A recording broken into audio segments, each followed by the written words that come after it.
first inhabitants of North America were the Native American Indians. Over time, settlers from Europe explored the New World and met the Native Americans. As colonies thrived into new nations, the lands of the Indian nations shrunk and were left in the hands of the federal government. From 1778 up to 1871, the treaties were the principal instrument of U.S. government to the Indian policies, with over 370 treaties, 60% requiring tribes to give up homelands to the U.S. government. These treaties were negotiated and signed between Indian nations and the U.S. government. The first treaty was negotiated by President George Washington and was signed in September 17, 1778 by the Delaware tribe at Fort Pitt.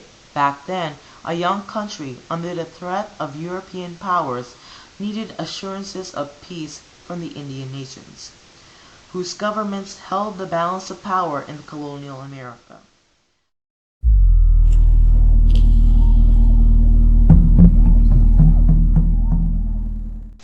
During the 1940s, throughout the 1960s, the U.S. government passed an Indian termination policy from the belief that the natives would be better off living in the American society. This also ended the relationship between the federal government and the Native Americans. Indian reservations have been taken away, and the exclusion of Native Indians from state laws have been repealed. Native clinics and hospitals had lost funding and had been closed, leading natives to have bad health care. Lack of funding for native mills and businesses gained a higher unemployment rate to the Native Americans, leading them to poverty.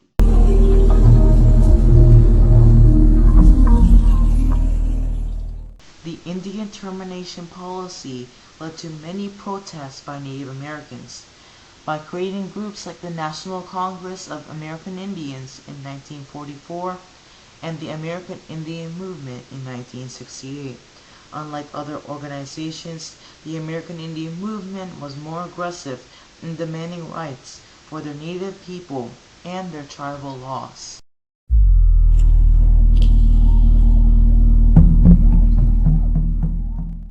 The American Indian Movement is a Native American activist organization in the United States of America. The organization was formed to address issues concerning the Native American community. These included poverty, housing, treaty issues, and police harassment. The American Indian Movement began in Minnesota and soon attracted new members from the United States of America and Canada.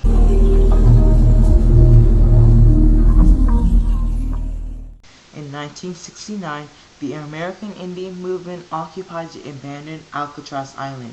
They abandoned it for 18 months from November 20, 1969 until June 11, 1971, reclaiming it as an Indian land, demanding fairness, respect for their Indian people. The occupation of Alcatraz was believed was for human rights. It was an effort to restore dignity of the Indian nation. Although the occupation was ended, it was hailed a success for gaining international attention for the situation of the Native Americans. In 1972, activist leaders led a cross-country protest to bring attention to the American Indian issues, such as treaty rights and living standards, beginning in October at West Coast and ending in Washington, D.C. in the early November. They also took over the building of the Bureau of Indian Affairs, following with the summary of the 20-point position paper drafted by participants of the protest. The 20-point paper was meant to establish sovereignty of the Indian nations.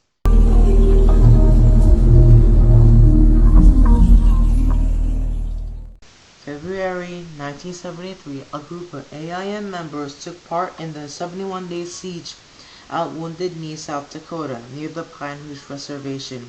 The occupation was a response to the 1890 massacre of Lakota men, women, and children. Although negotiations were held between AIM spokesmen and the U.S. negotiators, there was still shooting at both sides. The longest walk was an American Indian Movement-led spiritual walk for tribal sovereignty, and to bring attention to 11 pieces of the anti-Indian legislation. Started in February 11, 1978, and reached D.C. in July 15, 1978. The following week, number of rallies and the addressing issues including 11 pieces of legislation were held at various locations in D.C. 1975, Congress rejected the termination policy and passed the Indian Self-Determination Act. This act let tribes control their own reservations and fund schools to the reservations. 1983, Ronald Reagan issued the American Indian Policy, supporting repudiation of the termination policy. If tomorrow all the things were gone, I'd work for all my life, and I had to start again with just my children and my wife. I thank my lucky stars to be living here today, 'cause the flag still stands for freedom, and they can't take that away. And I'm proud to be an American, where at least I know I'm free. And I won't forget the men who died, who gave that right to me. And I gladly stand up next to you and defend her still today, 'cause there ain't no doubt I love